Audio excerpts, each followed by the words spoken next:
Hello, everyone. My name is Suzanne Sanger. I'm the Executive Director of the Sunshine Coast Conservation Association.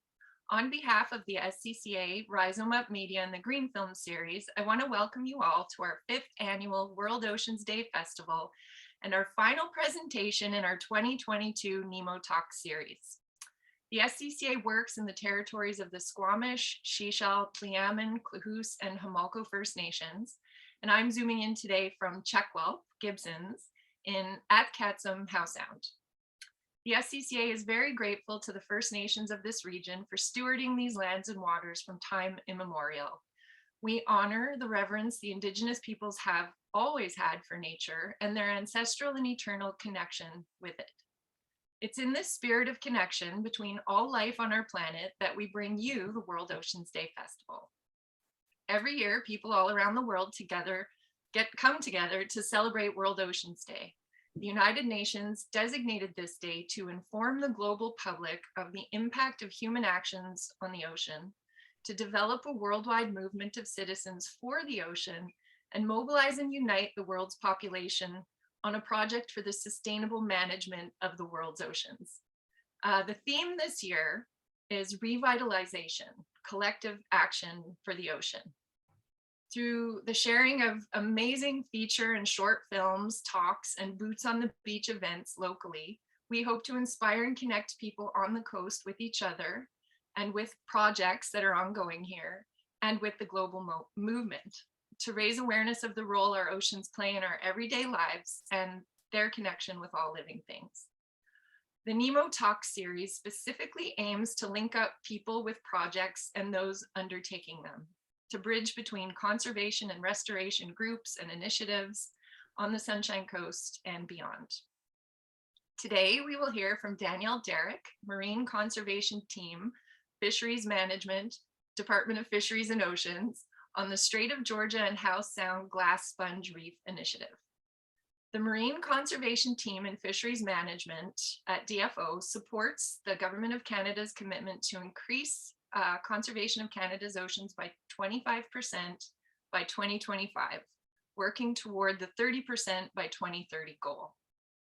Danielle's work focuses on the Strait of Georgia and Howe Sound Glass Sponge Reef Initiative, which uses Fisheries Act tools to protect and conserve fragile glass sponge reefs in BC South Coast. Since 2016, DFO has established 17 marine refuges and 5 bottom contact fisheries closures in the Strait of Georgia and Howe Sound regions, and continues to take steps to ensure conservation objectives are met.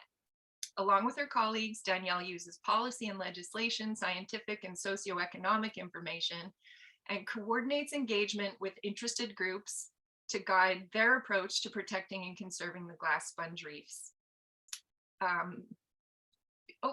Before joining DFO, Danielle completed a Master's of Science in the Department of Biology at Simon Fraser University, where she studied global shark and ray biodiversity and used GIS to help inform conservation management decisions for sharks and rays.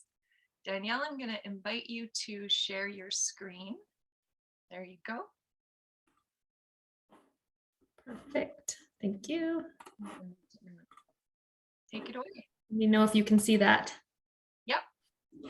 All right, wonderful. So then thank you for the lovely introduction. And today, as you're aware, I will be talking about the Strait of Georgia and Atkatsum Howe Sound Glass Sponge Reef Initiative led by DFO. Sorry. So rainforests have been dubbed the Earth's lung, but like us, our planet has 2 lungs. And the second one is the ocean.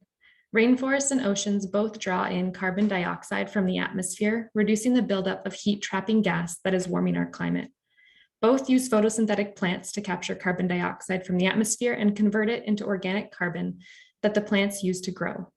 And while you can see the individual leaves from the millions of trees that filter our air each and every day, the photosynthetic equivalent organisms in our oceans are almost impossible to see without the help from satellite imagery or a microscope.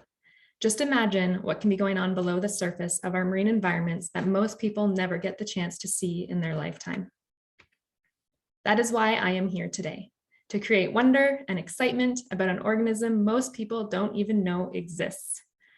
First off, it's difficult to protect an ecosystem you can't see. especially when that ecosystem lives deep below the surface, was only discovered in the 80s, and the animal in question we are trying to protect is a sea sponge. I am here today to get you curious about what scientists refer to as the spongiology equivalent of realizing that the T-Rex wasn't extinct.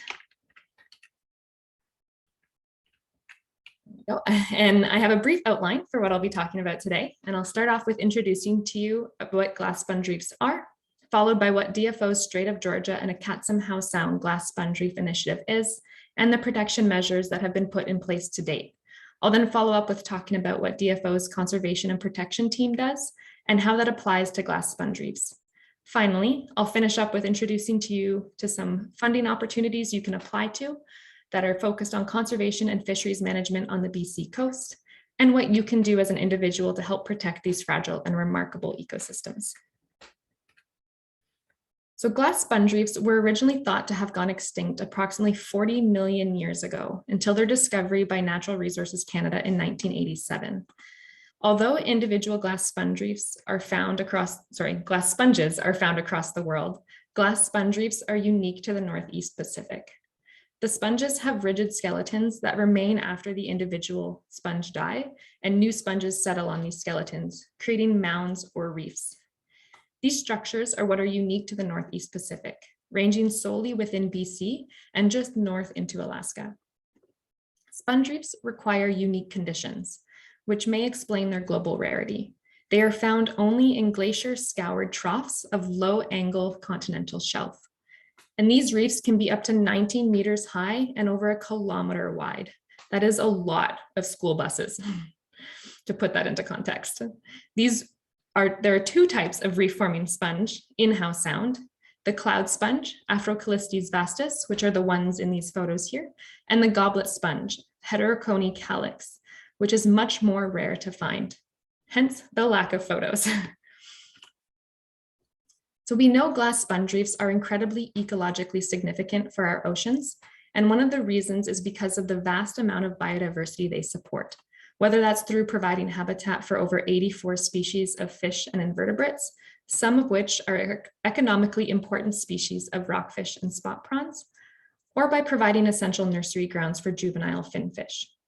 These reefs are typically 3 times more species rich than outside the reef footprints, making them some of the most biologically productive reefs found to date. And glass sponge reefs are also incredibly important in water filtration and carbon removal. They can filter over 17 billion liters of water every day, which is the equivalent of about 6,800 Olympic-sized swimming pools. And it would take the reefs just 2 hours to pump the equivalent of Metro Vancouver's daily wastewater volume, removing approximately 436 kilograms of organic carbon from the water every day. But being a slow-growing species, only about 1 to 2 centimeters per year, and because they are made entirely of glass, the reefs are particularly vulnerable and sensitive to damage from bottom contact fishing activities and anchoring. Breakage of reef sponges may have dire consequences for the recruitment of new sponge, as sponge larvae require the siliceous or gas skeletons of past generations to use as a substrate. Without a hard substrate, new sponges cannot settle and regrow broken parts of the reef. And it's been estimated that a broken sponge reef can take up to 200 years to recover. For a little bit of information in these pictures, the top left photo is of a juvenile copper rockfish, and then the bottom left and top right are longhorn decorator crabs, juvenile and adult, and then we have a crimson anemone on the bottom right-hand corner. So the discovery of the glass sponge reefs in BC waters led to a widespread call for protection from many external parties and organizations. Sponge-dominated communities modify bottom currents, they filter water, and they create habitat. They provide a link between the benthic and pelagic environments, and they play an important role in carbon and nitrogen processing, and they act as reservoirs, sequestering excess silica from the water column. These reefs are important habitat for many economically and commercially important species like finfish and shellfish species. And since 2015, with the help of environmental NGOs and other organizations, DFO has been making efforts to help conserve these fragile ecosystems through the establishment of marine refuges and marine protected areas. But in Howe Sound and the Strait of Georgia, the focus is on marine refuges. And a marine refuge are fisheries area closures that qualify as other effective area-based conservation measures. A mouthful, I know. So for short, we call it an OECM. They offer targeted protection to species and their habitat from the impacts of fishing. Marine refuges are outlined as a protection tool in the Government of Canada's new approach to marine conservation that includes protection standards to strengthen the conservation of our ocean. For areas to qualify as marine refuges, all threats must be mitigated. And in the case of glass sponge reefs in Howe Sound, risks include all forms of bottom contact fishing, as well as recreational salmon trolling because of their use of cannonballs. The establishment of marine refuges are guided by DFO's policies and legislation, including DFO's policy for managing the impacts of fishing on sensitive benthic areas, and they take into account conservation objectives, socioeconomic considerations, and the views and interests of Indigenous groups, commercial and recreational harvesters, as well as other interest groups. So the protection of glass sponge reefs began when measures were put in place to protect these ecosystems in 2015, when 9 glass sponge reefs in Strait of Georgia and Howe Sound were closed to all bottom contact commercial and recreational fishing, followed by all bottom contact Indigenous food, social, and ceremonial fishing in 2016. These 9 areas aim to protect approximately 29 square kilometers of glass sponge reef habitat. In 2019, more protections came in for 8 additional areas in Howe Sound, protecting 3.5 square kilometers of habitat and forming in total 17 marine refuges in the Strait of Georgia and Acatsum Howe Sound. And further, in April of 2019, 9 possible glass sponge reef sites were identified by scuba divers' observations, drop camera footage, and geological records. In 2020, DFO confirmed the presence of 5 live reefs in Howe Sound and 1 dead reef surrounding Passage Island in the Queen Charlotte Channel. After this time, DFO began engaging First Nations groups, harvesters, conservation groups, and other governments on proposed bottom contact fishery closures at these sites to help support the protection of glass sponge reefs and establish marine refuges. And what that looks like today, on January 14th, 2022, restrictions on all bottom contact commercial and recreational fishing were implemented at the 5 new sites with a 150-meter buffer to protect the reefs from damaged fishing gear, protecting an additional 5 square kilometers of sensitive reef habitat. On April 1st, 2022, downriggers were restricted at these 5 sites and another site because they're so shallow and the danger they pose to the fragile reefs. In total, there's approximately 38 square kilometers of protection for these reefs, but that doesn't include Hecate Strait and Queen Charlotte Sound MPAs. To put this into context, all of the shapes and polygons that are either pink, orange, or red on the map are glass sponge reef closures. They vary in color because some of them have different restrictions than others. So for example, all of the closures that have restrictions to commercial and recreational bottom contact fishing, all of them have closures to and restrictions to commercial and recreational bottom contact fishing. However, the marine refuges in the Strait of Georgia, or the pink shapes, allow downriggers because the reefs are hundreds of meters below the surface of the water, deeper than any depth limit of a downrigger. Whereas the reefs in Howe Sound, which are orange and red, are restrict downriggers because they're much shallower in nature. And for a closer look at Howe Sound, the 5 new sites that have been recently protected through fisheries area closures are the orange polygons, and the 10 other sites that are highlighted in red and pink are classified as marine refuges. The purple polygons you see on the map are current rockfish conservation areas. And we're hoping to have a decision on the marine refuge status for these 5 new orange sites by this summer. These 5 sites in orange currently include restrictions to all bottom contact commercial and recreational fishing for prawn and crab by trap, shrimp and groundfish by trawl, and groundfish hook and line. Basically anything that can touch the ground while fishing. All other sites in the Strait of Georgia and Howe Sound include these restrictions, but they also have restrictions to Indigenous food, social, and ceremonial bottom contact fishing. And all of the sites within Howe Sound restrict downriggers except for one northern site known as Defense Island. Defense Island is the northern site on the map here in pink or outlined by a yellow circle. And we're currently, or DFO is currently allowing the use of downriggers at this site because of the depth of that reef. We are also working on a pilot project to explore downrigger depth limits and reef impacts. And this site could be closed in the future to downriggers pending results of that research. So while conservation and protection is beyond the scope of my work within my marine conservation targets team, compliance and enforcement plays a huge role in the protection of our glass sponge reefs. Fisheries officers use a wide range of tools to protect Canada's resources, and these run a wide gamut. They use a combination of land, sea, and air patrols, plus intelligence information to strategically and regularly enforce the department's priorities. Fisheries officers initially focus on education and the context for closures, such as fragile habitat, the importance for ocean health, rearing grounds for a number of aquatic species, and many more.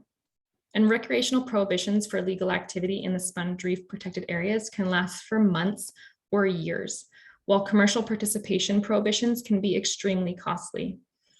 Just recently, an article came out a few days ago of a $40,000 fine to a fisher who had set traps inside a glass sponge reef closure.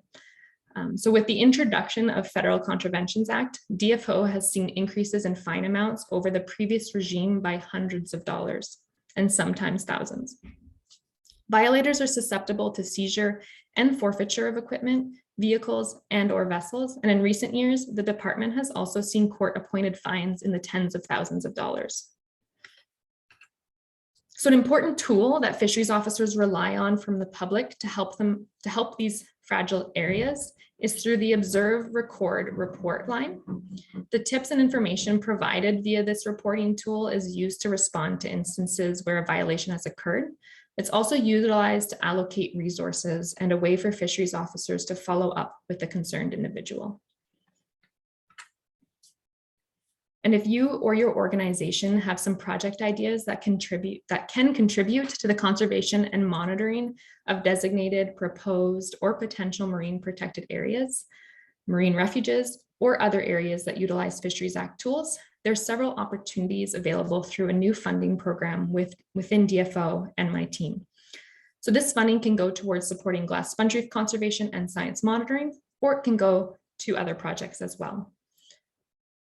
So our team has new funding available, and it's under the Ocean Management Protection Contribution Program.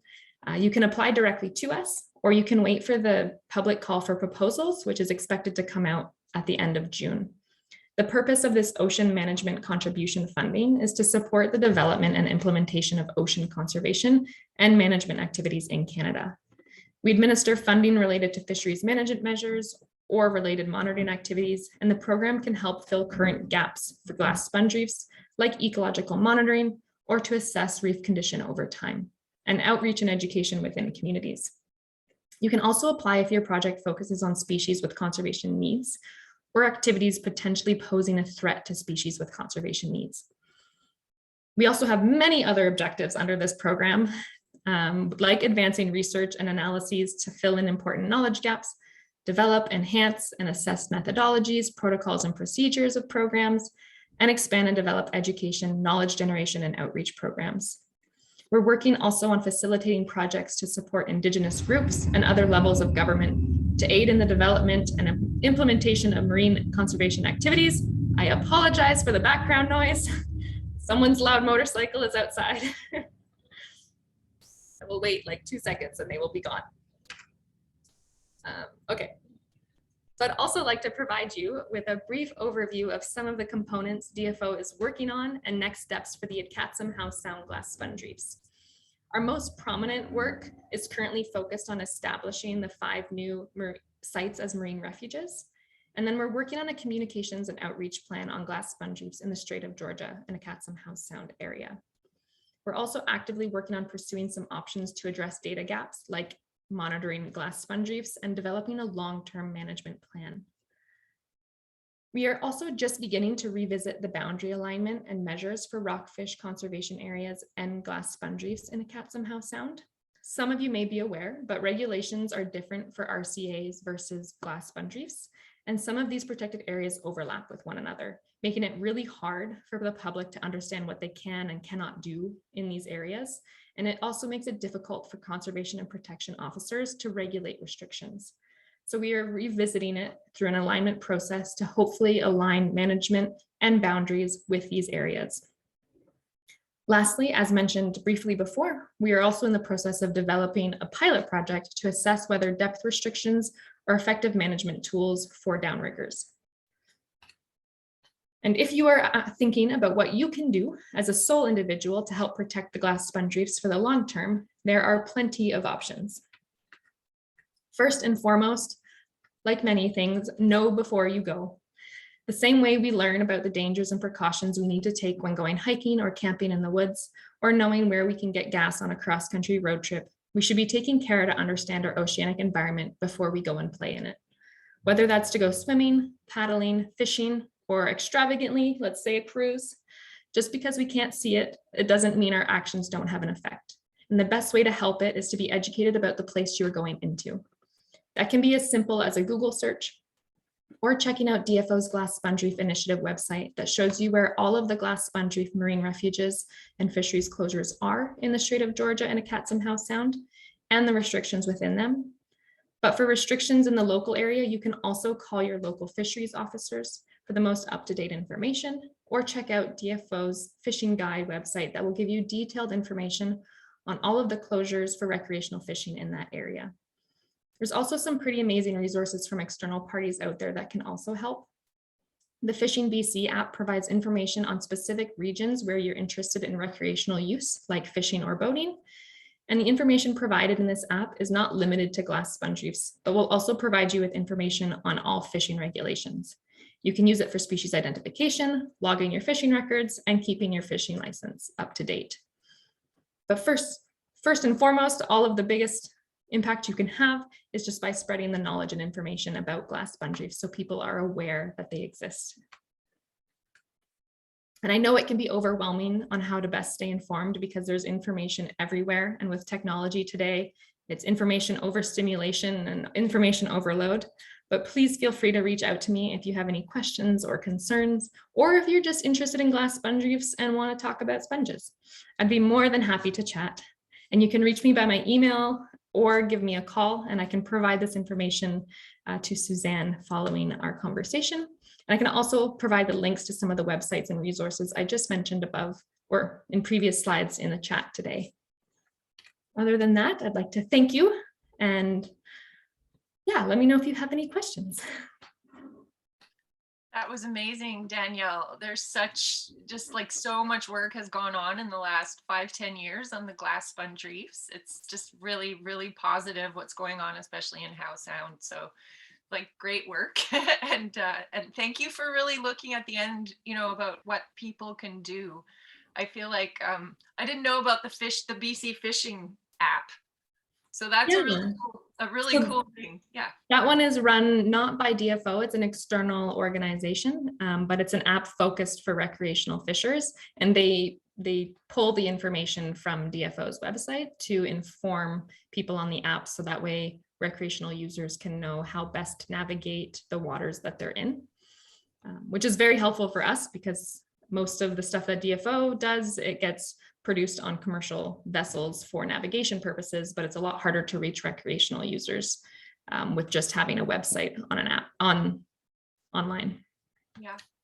So I'm gonna just see, folks, if you want to ask a question, please feel free to, put up your hand in your window or use the reactions button or type something into the chat. So Sheila, did you have a question? Yeah, I was just wondering, Danielle, thanks for that. That was really interesting and informative. You mentioned at the beginning of the presentation that there's a dead reef up by Queen Charlotte Sound. Do we know how it died and how long ago, and anything else about that? It's just something.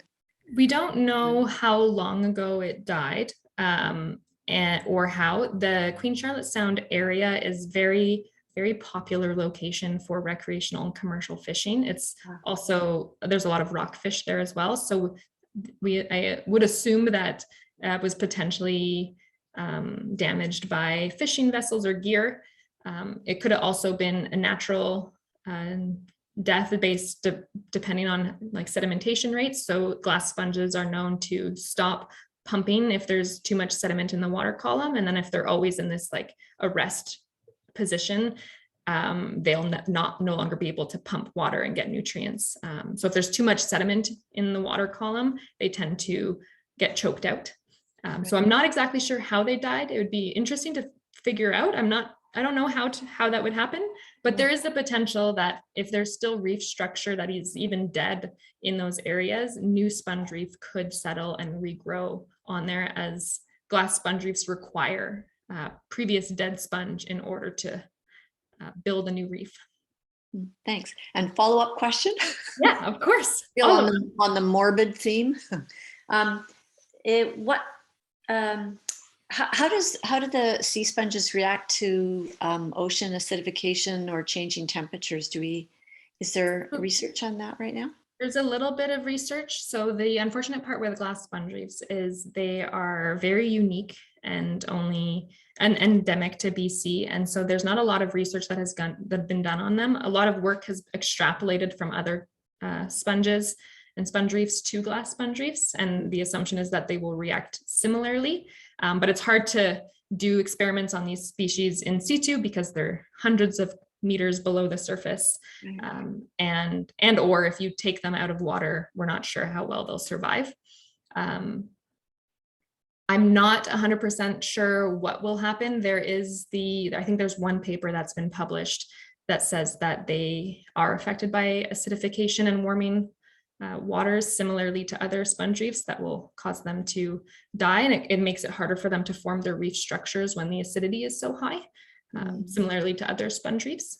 But I can try and find that paper for you and send it to you. That's okay. It's just wondering. Yeah. Okay. Thank you so much. Yeah. I think Sophie has a question.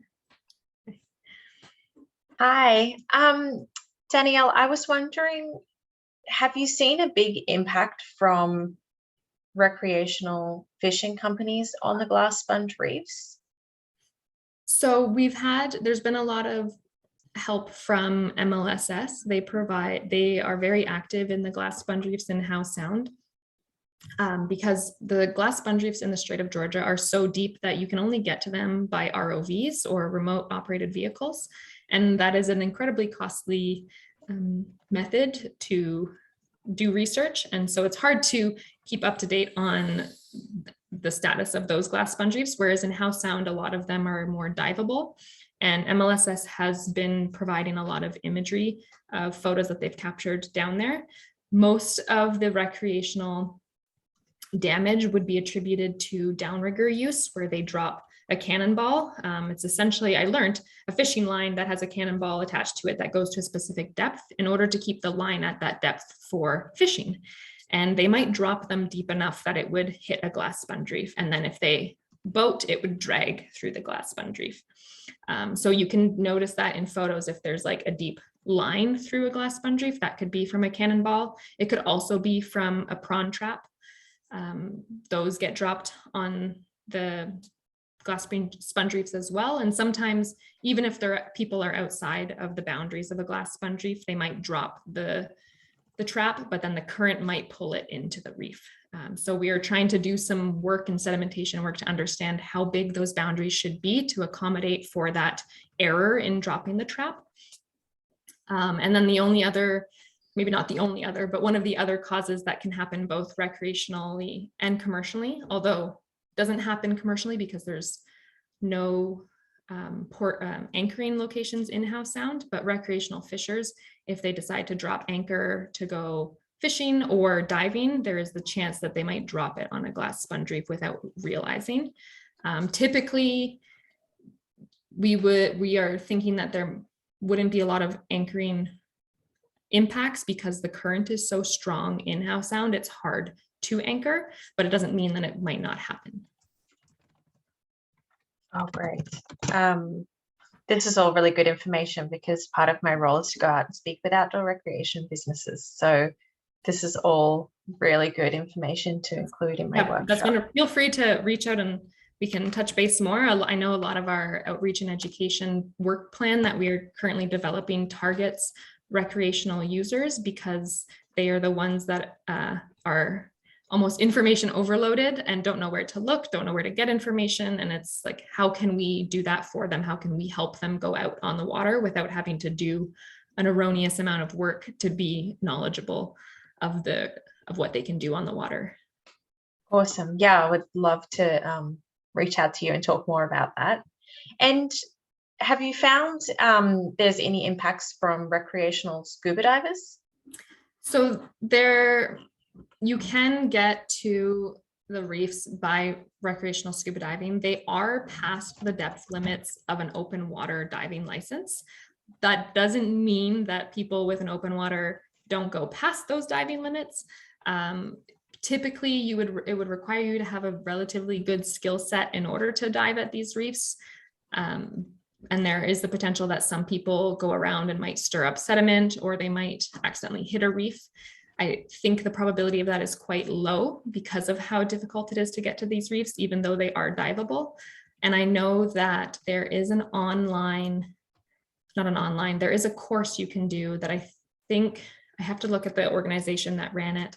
But there is a course, if you are a diver and want to learn about safe practices around glass sponge reefs, there's a specific diving course to do for glass sponge reefs. Okay, that's good.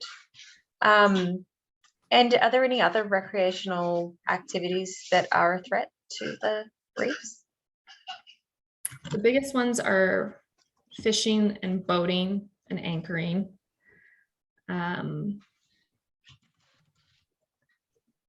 Yeah, I think diving would be potentially an issue. Yeah, I think those are the primary ones.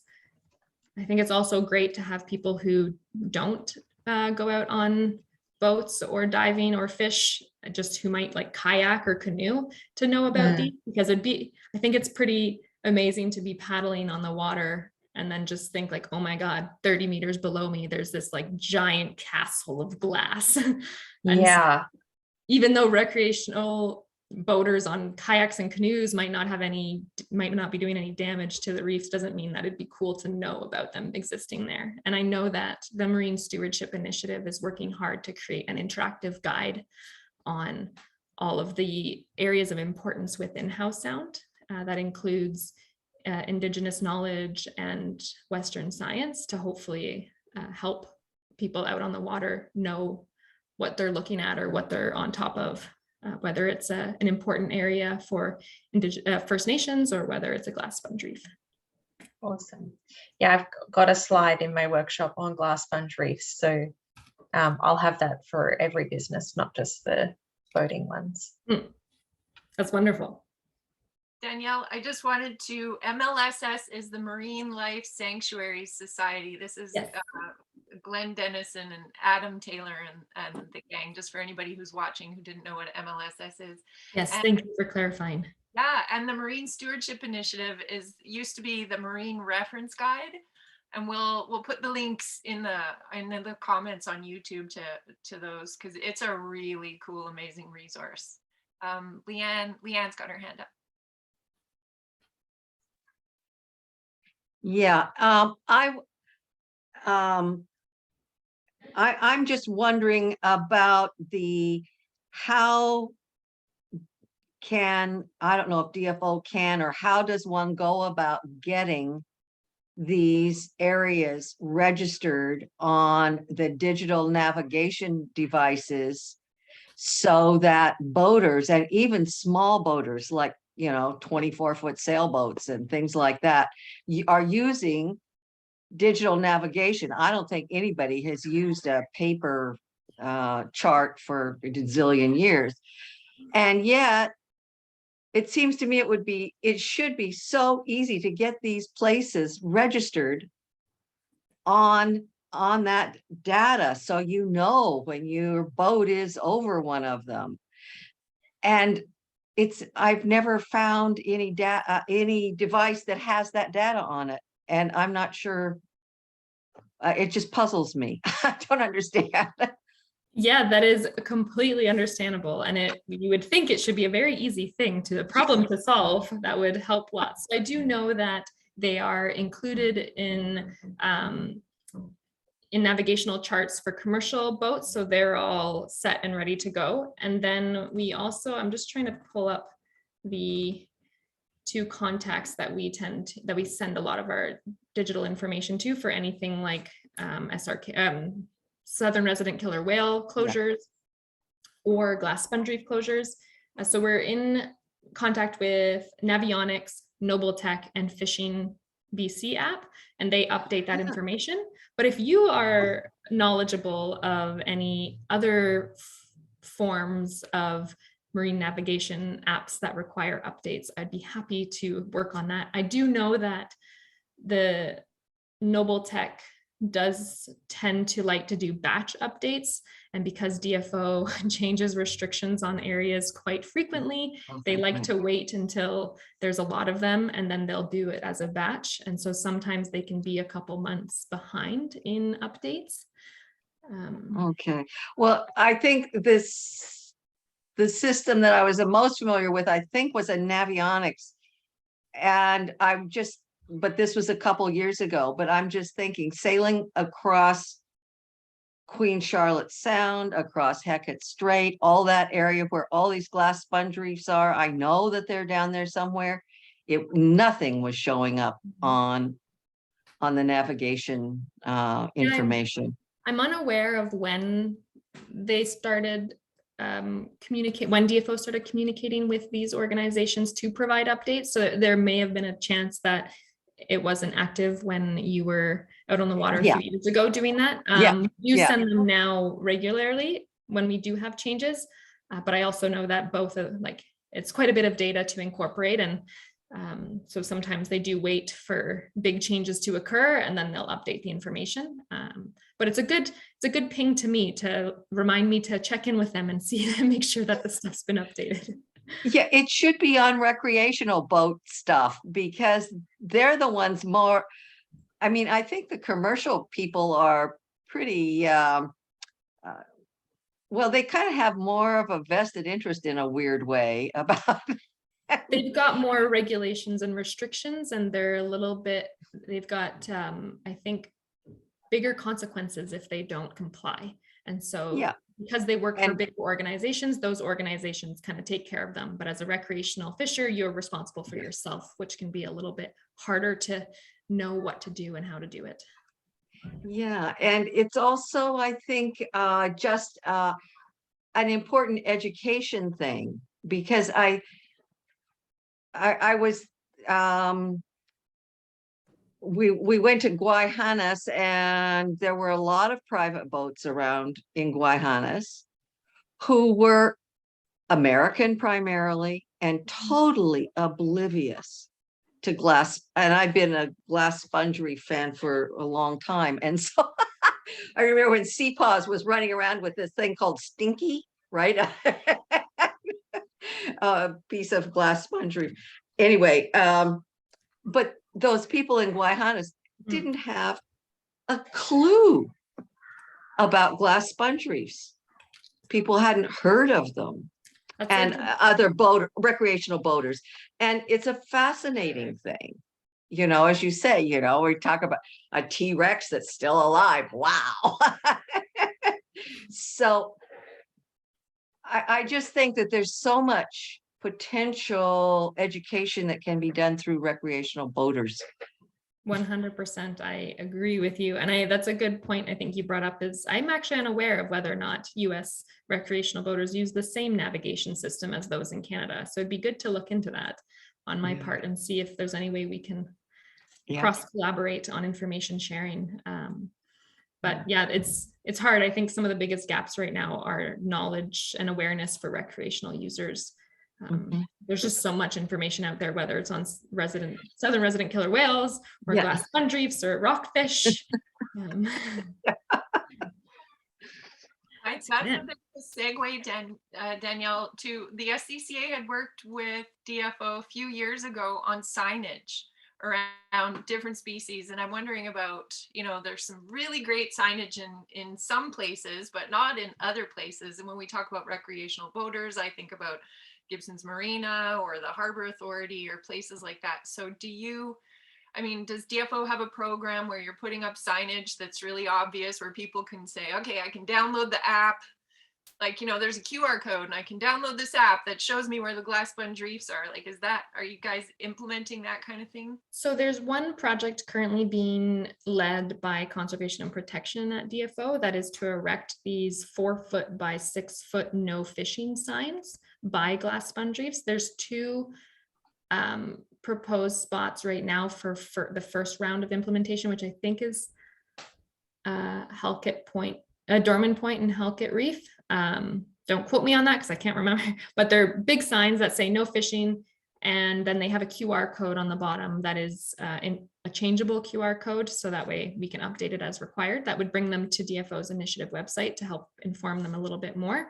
The intention is to have them across quite a few marine refuges and to collaborate with Squamish Nation on incorporating Indigenous knowledge and signage for their nation.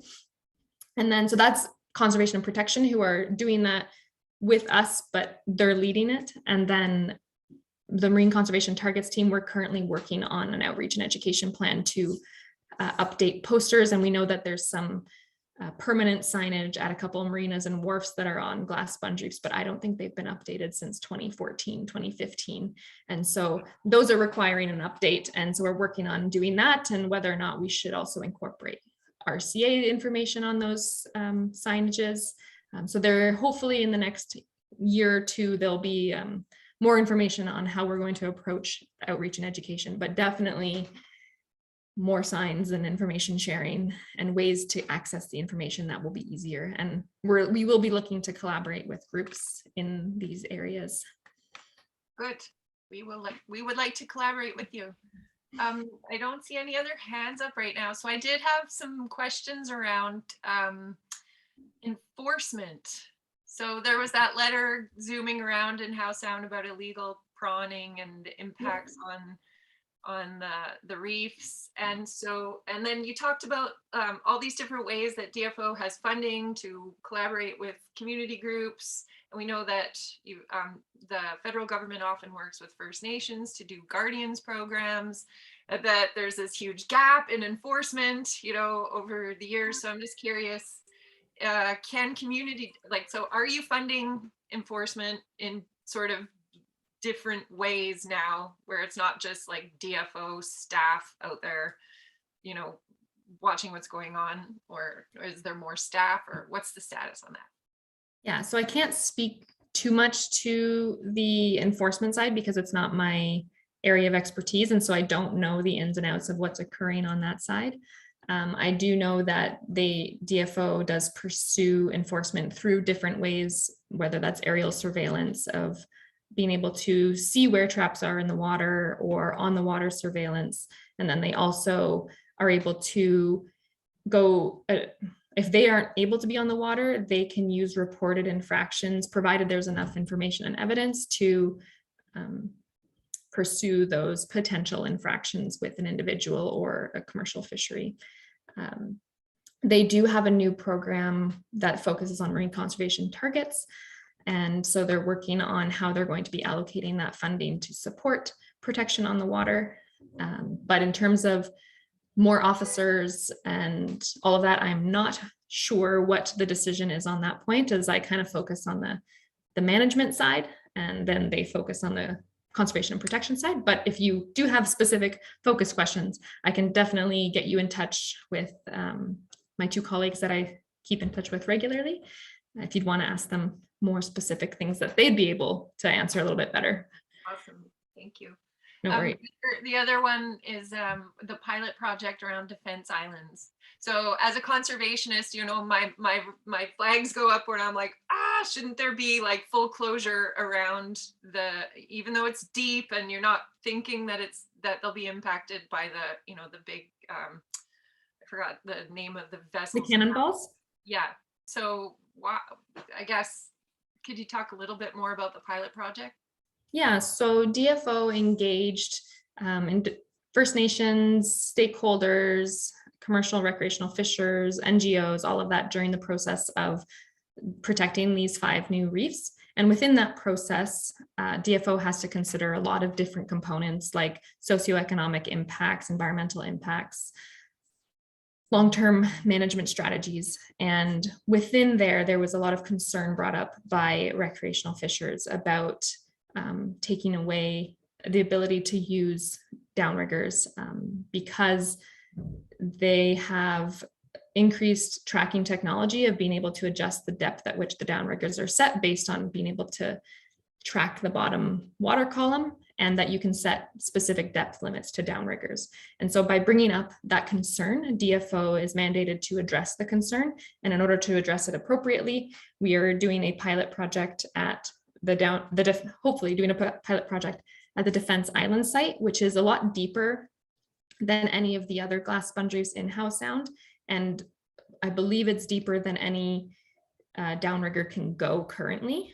And so the intention is to assess the potential impacts and risks of allowing downriggers in that site. And it's a way for DFO to acknowledge and adhere to the concerns raised by the public. Right. Okay, thank you for that. Yeah, I guess the place where the challenge that I have with the idea of allowing the downriggers at all is I was trying to figure out whether it's, is it the physical limitation of the equipment that we're relying on, or is it the limitation of the rules? Mhm. And so given what we see about how humans act sometimes, Yes. I feel a lot more comfortable knowing that it's about the physical limitations of the equipment. Yes. And the depth of the actual reefs. And yeah, I'm just trying to understand better downriggers and the threats they pose in general to glass sponge reefs. It does not mean that we will be allowing downriggers, but it also doesn't mean that we won't allow them. And so there's just, we have to figure out what they can do and what they can't do and what the threats are that they pose. Seems like there's a ton of amazing work going on and lots of new research and so many interested people. And I'm looking at the time and realizing you've got to go, Danielle. So I'm just going to say on behalf of everybody, thank you so much for, taking your time today, for your amazing presentation, and also for just being so open and accessible with your contact, so that if we have more questions or people want to, see what we can do to help support the conservation piece, then we'll get in touch. Definitely. I'll provide I did provide a link to the online PADI licensing you can do if you wanted to update your diving, but I will add my contact information if any of you want to reach out and have further questions, or you have questions that I've been unable to answer. I don't know everything and I'm still learning, so I'm happy to research and come back to you, or to put you in contact with someone who would know the topic or question better than I do. Thank you. Thank you so much for that. Okay. So Danielle's going to say goodbye because she's got to sneak off to another meeting here. And I'm just going to sort of do a little wind up.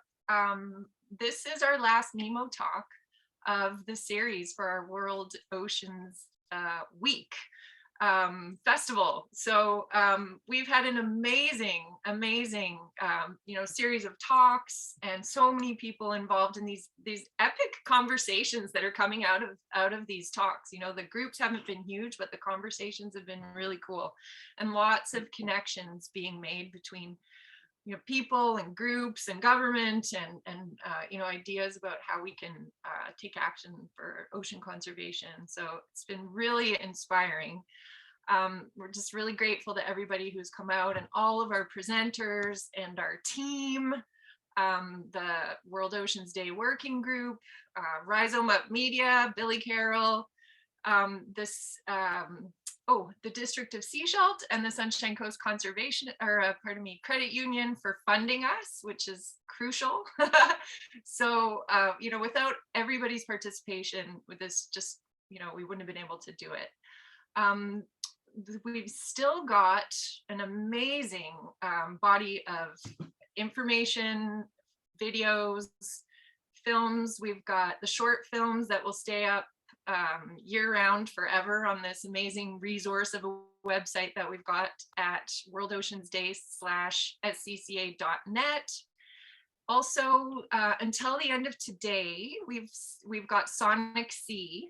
It's not going to be there forever, folks. If you want to see Sonic Sea, just go to the website, watch it, watch it today. It'll be there till 11:59 p.m. I guess, right, Billy? Yeah.